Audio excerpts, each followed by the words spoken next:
Welcome back to Fox 9 Morning News.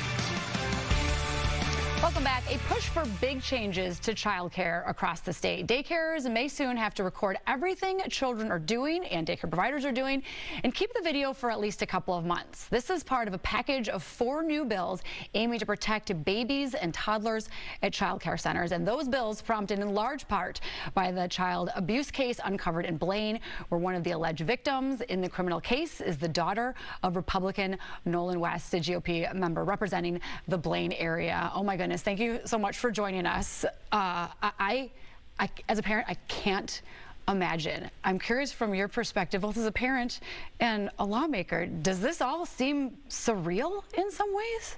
Well, you literally never expect it to happen. So, like, Sybil came home with some weird bruising, and I thought, like, kids get bruises.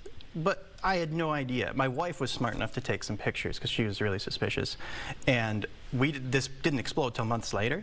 But because we had those pictures, we could at least get one of the 5 felony charges was from our daughter, Sybil. And one of the abusers has pled guilty to 2 of those 5 charges. And what now? I mean, you have a job to do and, you know, still have daycare needs. I imagine, do you have kind of challenges with trust to dropping her off at another daycare? Yeah, I mean, you can't imagine it unless it's your kid. But like, she goes to Primrose and the Lakes in Blaine, and everyone there are just angels. And I do feel like they give us a little special treatment because everybody's aware. So they take great care of her, and ever since we brought Sybil there, compared to the old one, she's super happy every time we drop her off. Whereas before we were literally handing her to her abusers, and like, you wish you knew. And that's what I'm trying to address. Yeah. Okay, so talk to us about these bills, and they've changed a little bit as far as the video component, because that would be a big one, whether it's a child care center, how would that apply to a home center? You know, the video requirement, you did want them to keep it for 90 days, but now it's changed this week to 60. But explain the hope for that. Yeah, well, every good plan has 3 points. So it's prevention, detection, and accountability. Now, cameras don't do so much for prevention, to be honest. So we're working on expanded background checks and education for parents in doctor visits with their kid. So that's what we needed. Then for detection, cameras. And it only relates, it's been always narrowing it down, it only relates to daycare centers and infant and toddler rooms and outdoors where they play. So theoretically, you could get this done with 3 cameras, and that was a big factor in keeping down the costs.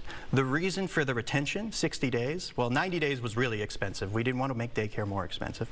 And there was cameras where Sybil was abused, but they only kept the data for 7 days.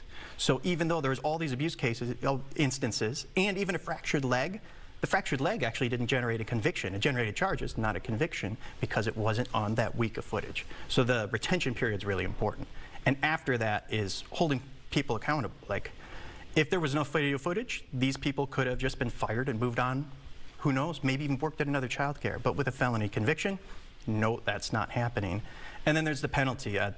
They pled guilty to 90 days, they'll serve 60, and I mean, nobody in the universe who this has happened to think that's enough. It's better than nothing, though. So I have another bill for a 1-year minimum sentence when something like this happens. Going back to the background check, we drop off our children at daycare providers or child care providers, and we think that, oh, they have gone through background checks, but you're pointing out that from your view, there's holes in those checks. Yeah, well, what we're seeing is a lot of those checks aren't done in some daycares. Just last week, on a single day, there were 8 violations for people working without background checks done. And that's through the entire state.